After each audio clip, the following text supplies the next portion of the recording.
Bismillahirrahmanirrahim. Assalamualaikum warahmatullahi wabarakatuh. Alhamdulillah, assalatu wassalamu ala rasulillah wa ala alihi wa sahbihi wa man walah. Amma ba'du. Bapak, ibu-ibu, kaum muslimin dan muslimat, para sahabat yang dimuliakan oleh Allah Subhanahu wa taala. Semoga Allah Subhanahu wa taala senantiasa melimpahkan keberkahan karunia kepada kita semua. Amin ya Allah. Ada 3 penyakit hati yang dapat merusak ibadah puasa kita.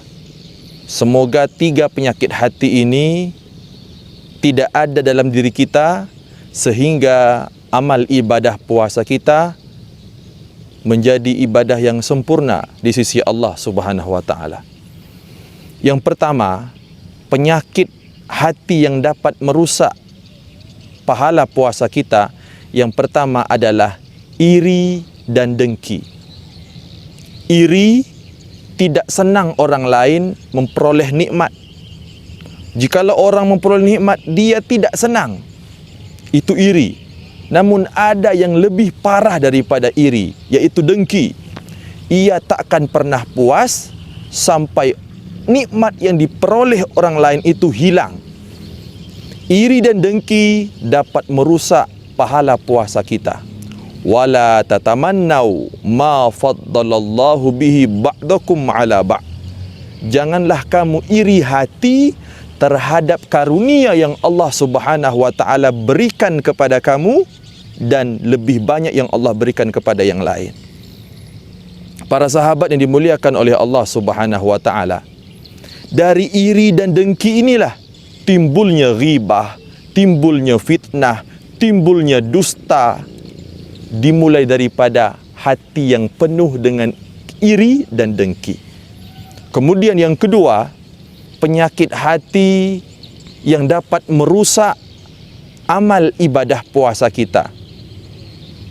Yang kedua adalah pamer atau riya. Ketika seseorang dia menjalankan amal ibadah, ada sifat riya, pamer di dalam dirinya, maka tidak bisa diterima oleh Allah Subhanahu wa taala. Bagaimana jikalau 99% ikhlas karena Allah Subhanahu wa taala, tapi 1%-nya karena riya, ingin dilihat oleh orang lain? Apakah diterima oleh Allah Subhanahu wa taala? Ibarat air susu, ada 1 titik darah masuk ke dalamnya, maka air susu itu tidak bisa diminum. Begitu juga dengan amal ibadah kita. Jikalau 99% ikhlas karena Allah, tapi ada 1% minta dilihat oleh orang lain, maka tidak bisa diterima oleh Allah Subhanahu wa taala. Ya ayyuhalladzina amanu la tubtilu sadaqatikum bil manni wal adha.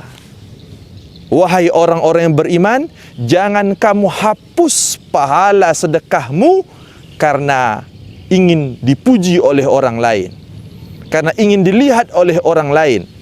Maka ibadah puasa sebenarnya adalah menutup rapat-rapat pintu riya, menutup rapat-rapat pintu pamer. Maka orang yang berpuasa kecil kemungkinan dia bisa pamer. Makanya Nabi Muhammad sallallahu alaihi wasallam pernah bersabda, "Idza kana ahadukum sha'iman falyatarajjal."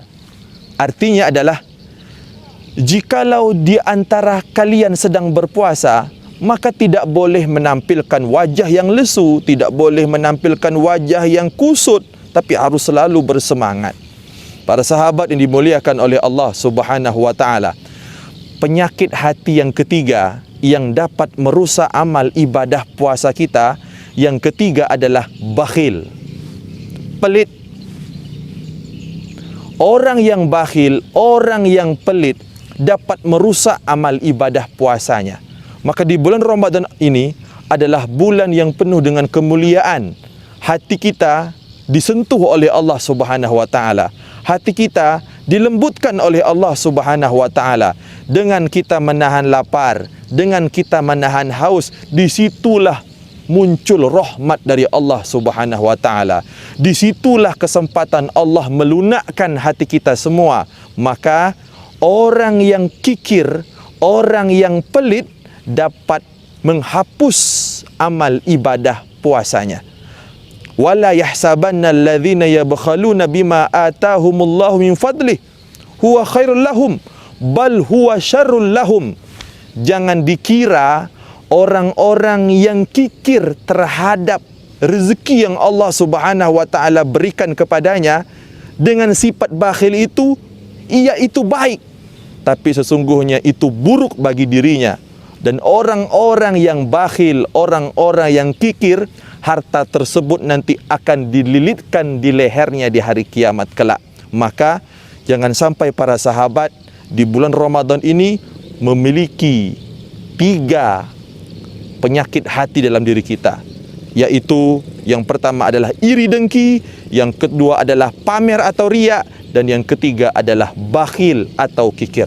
Semoga Allah Subhanahu wa taala menyelamatkan kita semua dan kita diberikan Ramadan yang lebih baik di tahun ini sehingga Allah redha. Mudah-mudahan kita bisa bertemu dengan bulan Ramadan tahun depan. Wallahu a'lam bishawab. Wassalamualaikum warahmatullahi wabarakatuh.